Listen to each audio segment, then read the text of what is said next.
Chapter 1: The Age of Distraction. Imagine sitting down to study or work, and every few minutes your phone pings or buzzes. Each notification delivers a tiny shot of novelty and excitement, a micro-dopamine hit. Over time, these endless little rewards train your brain to expect constant stimulation. As a result, even simple tasks feel boring. In our hyper-connected world, it's easy to become overstimulated. Researchers have found that frequent interruptions, emails, texts, social media alerts, desensitize the brain's reward system, making it harder to focus on one thing. For example, a long-term study of teenagers showed that those who used many digital apps daily were significantly more likely to develop ADHD-like attention symptoms over 2 years. In plain language, the more high-stimulation activities we chase, the more restless we become when doing quiet work. This pattern of constantly switching tasks or seeking new stimuli wreaks havoc on deep focus. Every time you shift your attention, you lose mental momentum. It's like trying to row a boat with frequent pauses. You keep losing your speed. A famous study on multitasking even suggests that brief mental blocks from task switching can cost as much as 40% of someone's productivity. In other words, a lot of your time is wasted just reorienting your attention. The good news? This can be reversed. By understanding how overstimulation affects our brain chemistry, we can take steps to reclaim deep work. Think about it. When was the last time you read a book or solved a problem without checking your phone? If that question made you cringe a little, you're not alone. Our brains have been trained by constant novelty. In this chapter, we've seen how 21st century distractions are rewiring our minds for short bursts of pleasure at the expense of long attention spans. Next, let's explore the star of the show, dopamine, to understand how it really works in the brain. Chapter 2: Dopamine, more than just pleasure. Dopamine often gets a bad rap as the pleasure molecule, but that's an oversimplification. In reality, dopamine is the brain's motivational messenger. It tells us what's important, what to pursue, and what to pay attention to. Neuroscientists point out that dopamine isn't just released when we enjoy something sweet or fun. It spikes whenever something unexpected and important happens. In other words, dopamine helps us learn from the world around us. For example, when you receive good news or discover something surprising, dopamine surges to help your brain say, "Remember this." In fact, dopamine does much more than make us feel good. It helps us wake up, move, eat, learn, and make decisions. According to a Cleveland Clinic psychologist, we need dopamine in every system in our body to move, to sleep, to experience pleasure. It's so essential that having too little dopamine leads to serious problems. Depression, poor motor control, even disorders like Parkinson's and ADHD are linked to dopamine deficiency. Here's another way to see it. Imagine dopamine as your brain's alert system. Some dopamine neurons fire not just for rewards, but for anything that's salient, a loud noise, a surprising event, even something negative. This alerting function keeps you vigilant and ready to act. When dopamine is working well, it helps you notice what matters: a tasty treat, an opportunity, or a looming deadline. So if dopamine is so critical, why is there talk of detoxing it?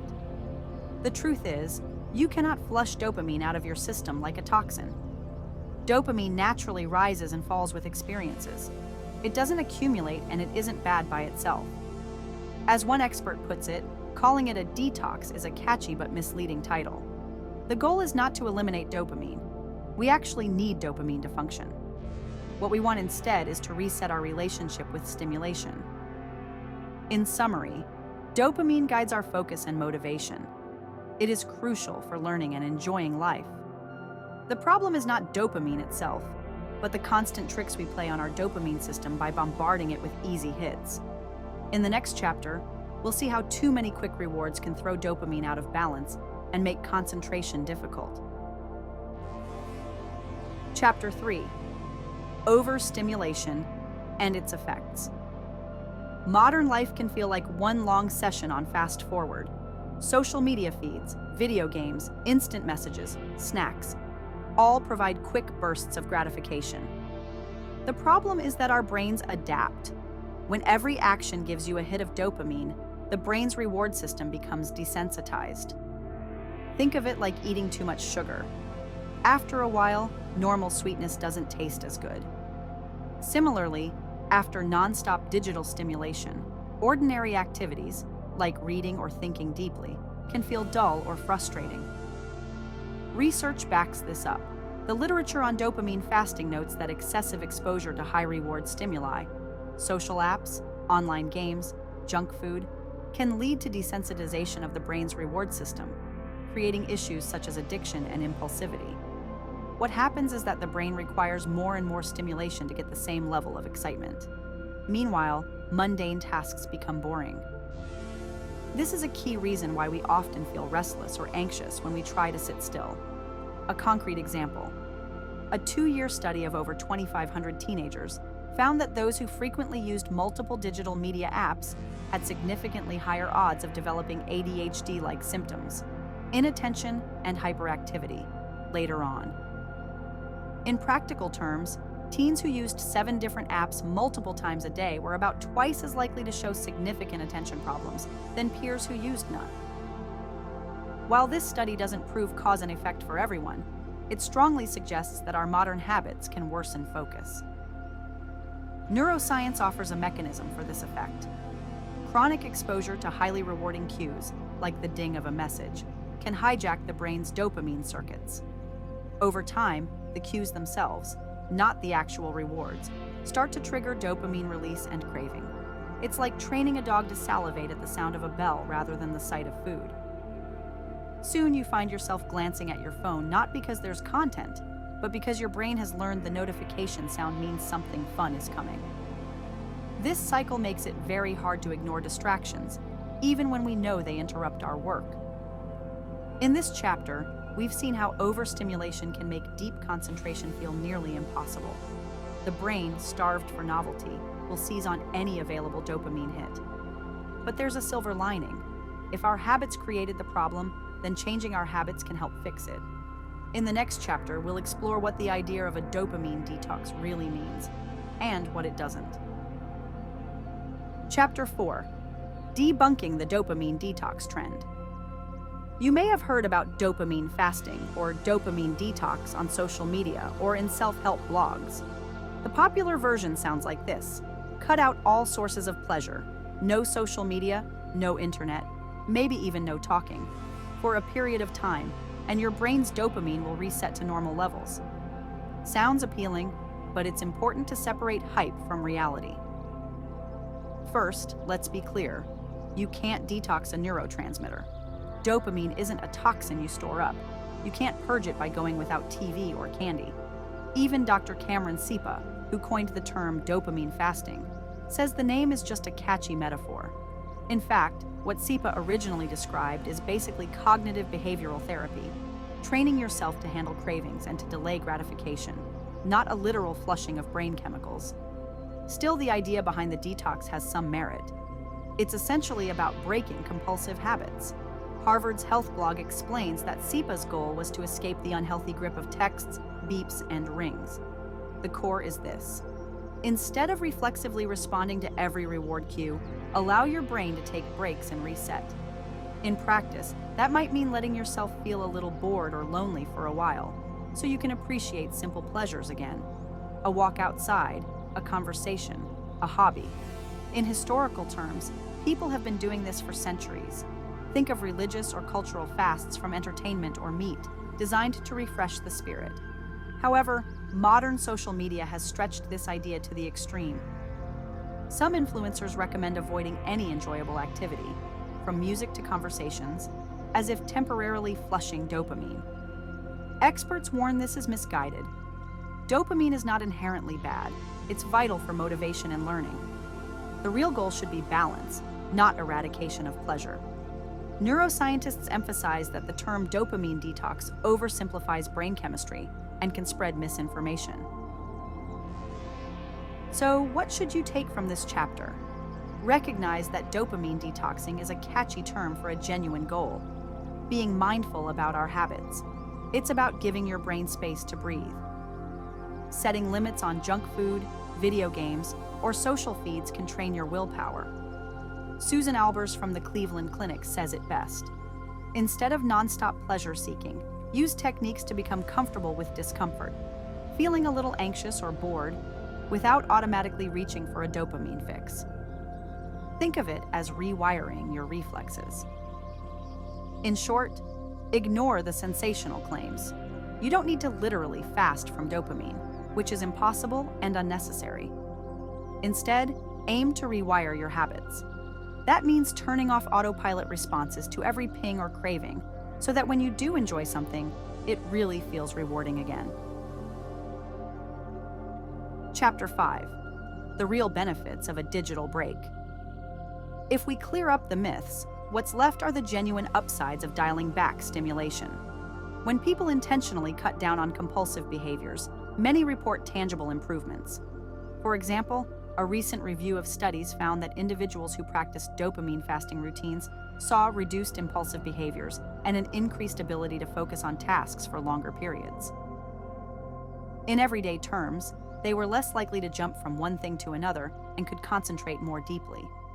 Similarly, people often say they feel less overwhelmed and more in control of their thoughts and actions after a period of going offline.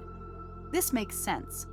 When you remove constant pings and alerts, your brain has fewer distractions competing for attention.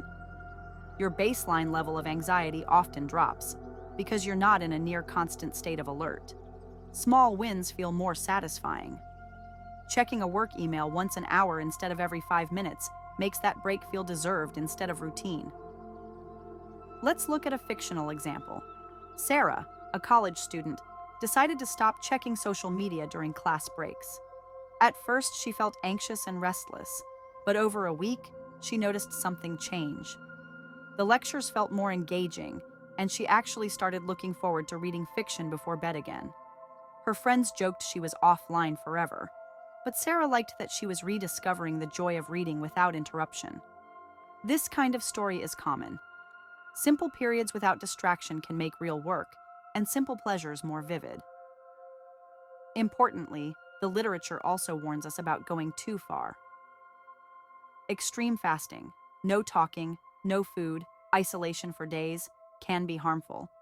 Such all-or-nothing approaches often backfire. Just like a strict crash diet, an ultra-rigorous digital fast can feel joyless and make us obsess about what we're missing. Most experts agree that balance and moderation are key. Instead of depriving yourself completely, think of small doses of detox. For instance, a weekend with no streaming or no phone at dinner can refresh your focus without making life miserable. When done thoughtfully, a brain reset can bring big rewards. You might find simple activities become pleasurable again. Maybe you'll start enjoying a walk outside without grabbing your phone. Maybe a workout feels better because you're really pushing yourself instead of scrolling during it. Researchers note that dopamine fasting is conceptually similar to meditation or yoga, practices that unplug from digital distractions and cultivate present moment awareness. These activities don't eliminate dopamine. They simply train your mind to be mindful and engaged. In summary, the benefits of a measured detox include better sustained attention, calmer mood, and more enjoyment of ordinary life. You'll probably notice that you feel proud of yourself after resisting a pull to check your phone. That feeling itself is a reward, a healthier one, and it boosts confidence. Of course, these changes often take time and practice. That's why the next chapter focuses on concrete steps you can take to train your brain for deep work. Chapter 6. Steps to reset your brain. Ready to take action? Here are practical strategies to bring balance back to your brain. Remember, this isn't about harsh deprivation. It's about building new habits that strengthen your focus muscle. Start small and adapt any suggestion to fit your life. Identify your triggers. First, notice when and why you reach for a quick hit of stimulation. Is it checking Instagram when you're bored? Scrolling news before bed? Snacking while watching YouTube? Awareness is the first step. You might keep a distraction diary for a day. Note each time you find yourself pulled away from work by a notification or a craving. Understanding your patterns helps you plan which habits to target. Set clear boundaries. Decide 1 or 2 rules to start with. For example, you could promise yourself no smartphone for the first hour after waking or no social media during meals. Treat these as experiments. A study routine could look like silent phone or airplane mode for a 30-minute work block. Over time, you'll see how these boundaries reduce internal tension. Create device-free zones or times. Physical changes can enforce mental ones. Charge your phone in another room when studying. Use a traditional alarm clock instead of your phone. Consider apps or settings that block social media during focus hours. These small tweaks remove temptation and free up mental energy. Use the Pomodoro technique. Work in focused bursts, like 25 minutes on, 5 minutes off. During the 25-minute work period, do nothing but the task. Turn off all notifications and stay completely immersed.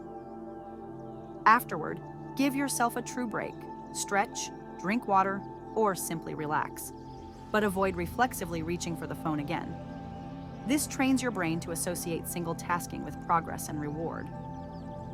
The boredom experiment. This one is counterintuitive but powerful. Deliberately do nothing stimulating.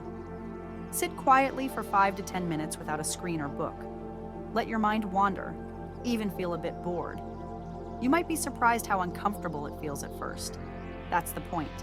By practicing being with your thoughts, you build tolerance for low stimulation states. Over time, this makes it easier to choose focus over distraction. Daily mindfulness breaks. Incorporate short mindfulness or meditation sessions. For example, spend 5 minutes each morning focusing on your breath, or go for a mindful walk where you pay attention to surroundings.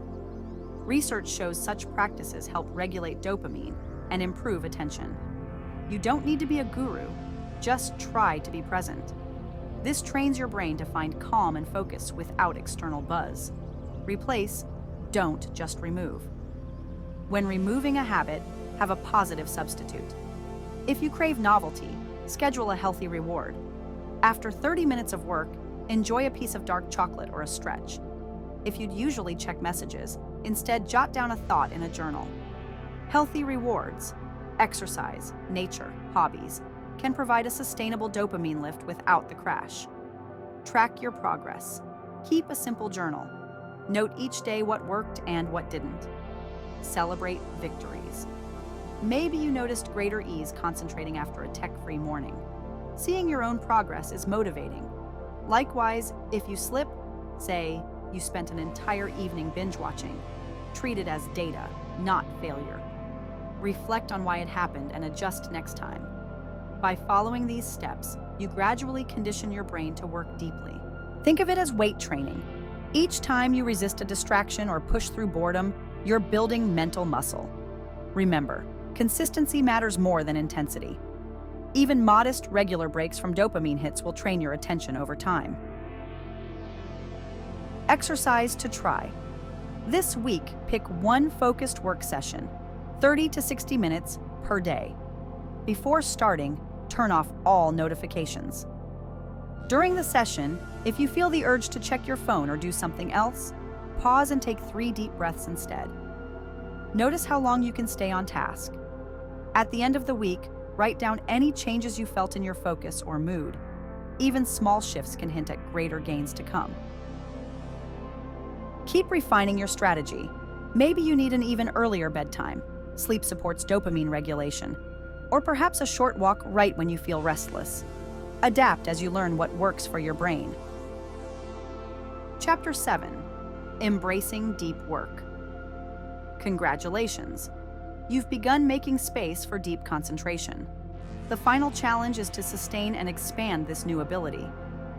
Deep work, as productivity experts call it, is when you focus fully on a cognitively demanding task. It's the opposite of multitasking. Neuroscience tells us that deep focus isn't just about willpower, it actually changes your brain. According to Stanford neuroscientist Andrew Huberman, learning a hard skill as an adult requires intense, undistracted focus. In fact, Huberman explains that when you immerse yourself fully, your brain releases a cocktail of chemicals. like acetylcholine and dopamine, that promotes neural growth and learning. In short, laser focus makes you smarter. Here's how to make that happen regularly. Schedule deep work blocks. Treat focus like a meeting. Block chunks of time on your calendar exclusively for hard tasks: writing, coding, studying. During these blocks, eliminate all potential distractions. No phone, no email, no casual web browsing. Let people around you know you're unavailable. Consistency helps train your brain to expect and adapt to concentrated effort. Build in rests and rewards. The brain works in cycles. After a deep session, take a real break. Stand up, stretch, or step outside. Research suggests that alternating effort with rest, even short breaks, optimizes performance. And importantly, do reward yourself for disciplined focus. The reward doesn't have to be digital. It could be a healthy snack, a chat with a friend, or simply the satisfaction of completing something. The goal is to associate focused work with positive outcomes, reinforcing the behavior. Engage all senses. Sometimes we need a little kick to snap into deep work. You might try playing energetic, lyric-free music, or even a citrus scent to subtly raise alertness. The key is a small urgency signal, similar to how a coffee or a splash of cold water jolts the system, that transitions your brain into readiness. Then, hold your focus by concentrating on the task's details. Over time, you'll notice that a well-timed cue, a certain song or ritual, automatically primes you for work. Stay curious. Dopamine is strongest when we're learning or challenged. Remind yourself of why the task matters. If the work feels tedious, break it into subtasks that are just hard enough to be interesting. Learning something new will naturally trigger dopamine spikes when you solve problems or understand a concept. In a way, deep work turns ordinary tasks into learning adventures, making the rewards built in. Let's tell one more quick story. Jamal, a software developer, struggled to code more than 20 minutes without checking Reddit. He tried all-nighters but felt burned out. Finally, he scheduled daily code sprints of 45 minutes with his phone in another room. At first, it was very hard, but after a few days, something clicked. He finished a small feature in one sprint that used to take him a whole evening. The brain's neural networks were adapting. That success gave him a rush of motivation, and he repeated the cycle. In a month, Jamal was producing code faster and with less frustration. This kind of improvement happens because you are effectively teaching your brain what matters. With each focus session, you strengthen the circuits of attention. Focusing hard is not just work, it's brain training. Now you have the tools, a map of the science, and a set of practices. Remember, this is a journey. Deep focus is like a muscle. The more you use it, the stronger it gets. Expect ups and downs. On tough days, remind yourself of the progress you've made so far. Maybe you found reading easier, or writing took less time. These are wins. Chapter 8. Moving forward with balance. As we wrap up, let's put it all together. Dopamine is a powerful but misunderstood ally. It drives us to seek rewards and learn, yet it can also lure us into endless distractions. A dopamine detox isn't about vanishing dopamine from your life, which isn't possible or desirable, but about resetting your habits so that dopamine rewards line up with your true goals. Science tells us that taking mindful breaks from constant stimulation can improve attention and well-being. It also reminds us that we still need dopamine's positive effects: pleasure, motivation, and learning.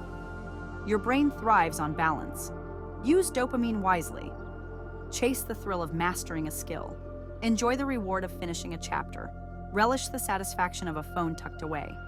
When you do get that social media hit, let it feel special rather than normal. When you work deeply, know that you're literally training your brain to grow. Finally, stay flexible. There's no single protocol that works for everyone. Some people do well with a weekly tech-free day, others with hourly mini breaks. Experiment. If an approach makes you unhappy or anxious, tweak it.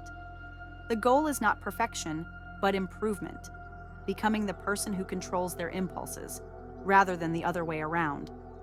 You've learned about the neuroscience behind dopamine, the dangers of overstimulation, and practical ways to reclaim your focus. Now it's time to put it into practice. Take a deep breath, set a small goal. Perhaps right now, close your social apps for 10 minutes and do one task fully, and notice what happens. Over weeks and months, those small steps will accumulate into a sharp, focused mind. Stay curious, be patient with yourself, and remember, every moment you resist a distraction, you are rewiring your brain for success. Embrace the journey of deep work. Your future self will thank you.